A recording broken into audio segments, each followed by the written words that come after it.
Hey guys, so in this video I will be reviewing the HP X360 Chromebook model number 12B. So let's get started. So coming to the specifications of this device, this Chromebook has a dual core Intel Celeron 4020 processor with Intel UHD 600 graphics. It comes with a 4GB of RAM and 64GB of eMMC storage. Along with that, this is a 12-inch IPS LCD touch panel with a resolution of 1366 by 912, and the aspect ratio is 3:2, so it gives that square look rather than a rectangle. It weighs in around 1.35 kilograms, and yeah, it comes with Chrome OS. So the cost of this device is rupees 30,000 in Indian rupees, and I bought this from the Amazon India website. Basically, it's out of stock on the HP India website along with the Flipkart website as well. So Amazon is the only place I believe it is available right now, and you get a 45-watt USB Type-C adapter with this laptop. This laptop also has a pen touch support, that is the stylus pen support, and the HP stylus pen is sold separately for around 3,999 rupees, and again it's only available on the Amazon India website. I think at 30,000 rupees they should have included the stylus pen, but never mind. So first I'll talk about the design of this device. So first of all, you're getting this white matte finish. Basically I think it's plastic, but it looks very premium. If you can see, we have Chrome OS, Chrome written over here.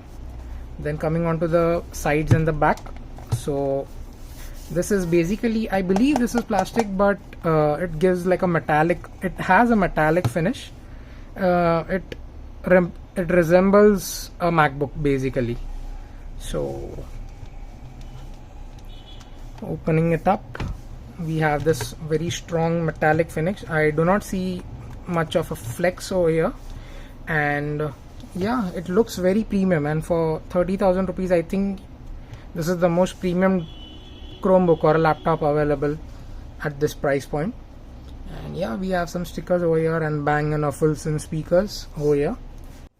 The hinges also feel pretty solid if I flip it over, since this is a convertible device. Hinges are good and they're pretty sturdy as well. Yeah. So yeah, I mean the build quality overall is quite great. Now coming to the ports of the device, so here on the right you get a USB 3.0 port along with a USB Type-C port. You can charge from here as well. You have your Kensington lock, you have your volume up down rocker. On the left side you have your typical 3.5mm headphone jack, another USB Type-C port. You can charge from here as well. Then you have a micro SD card slot. You have around 64GB of storage inside this laptop, and you can add an additional micro SD and expand it up to 256GB, and you have your power button. Now coming to the display of this device, this is a 12-inch IPS LCD touch panel with a resolution of 1366 by 912 with a 3:2 aspect ratio.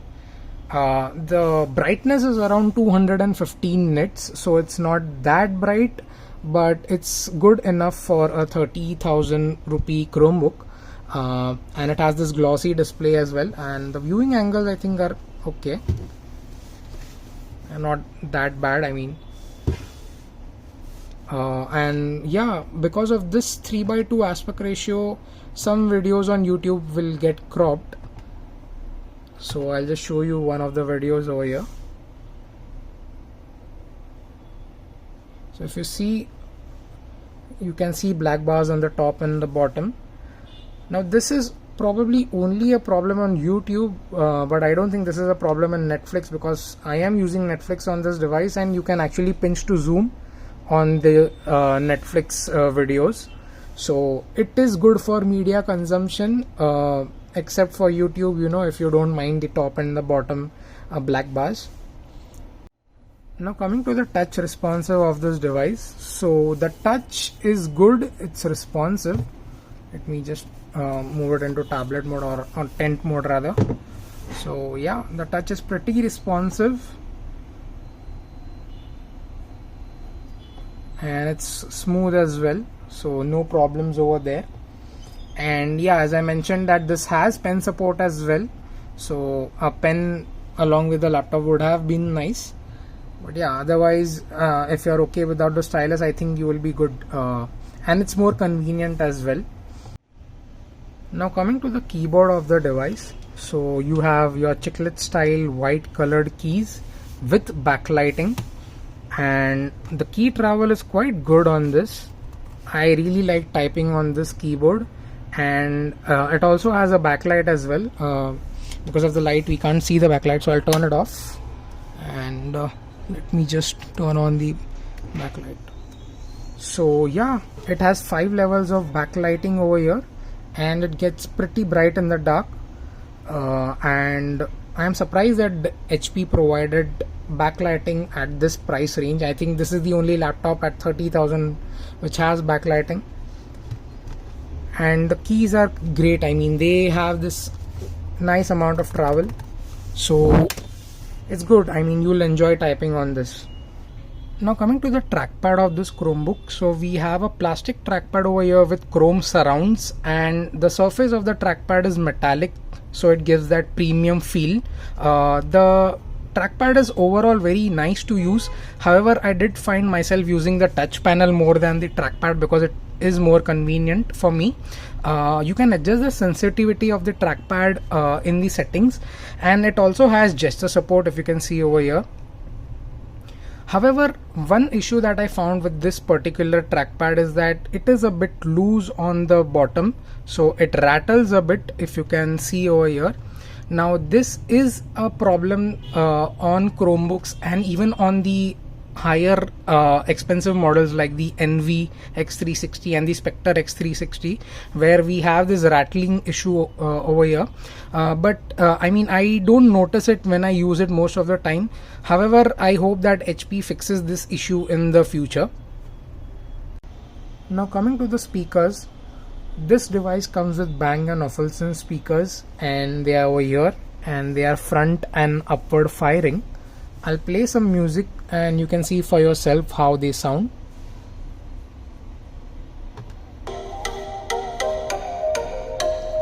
Remember, this is on the loudest setting.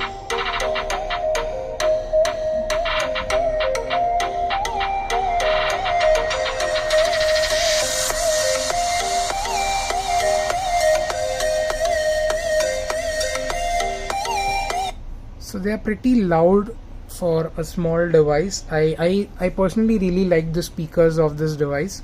However, if you keep it in other modes, like you have your tablet mode, for example, this is not a tablet mode, I guess, but yeah, this mode, I think if you play, the sound will get muffled. So I'll play the music again on max volume settings.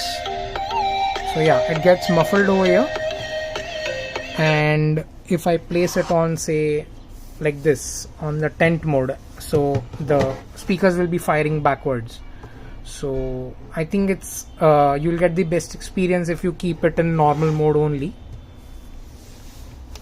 So that's for the speakers. So guys, I'm recording this video on the HP Chromebook camera. It is a 720p camera, and this is how the video and the audio quality of the camera of the Chromebook is.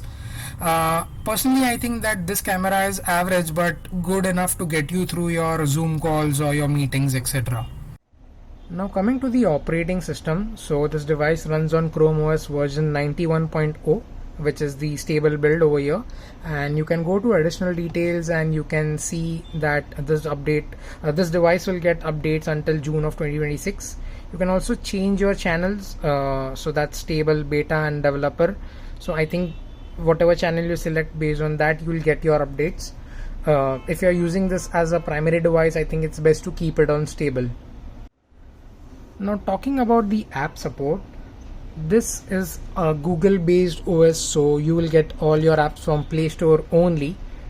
Their apps I think are being continuously being updated on the Play Store for Chromebooks, but not all apps are supported.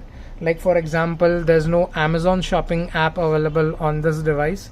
However, some shopping apps like Flipkart and Myntra are available. However, Flipkart and Myntra are not optimized for laptop mode, they are optimized for tablet mode. I'll try to put in some footage over there. Also, I noticed some minor lags on the Myntra app. I think that they were stuttery at times. I think it's a problem of the app optimization. Otherwise, when I'm using this Chromebook and I'm using the touch panel, it's pretty smooth.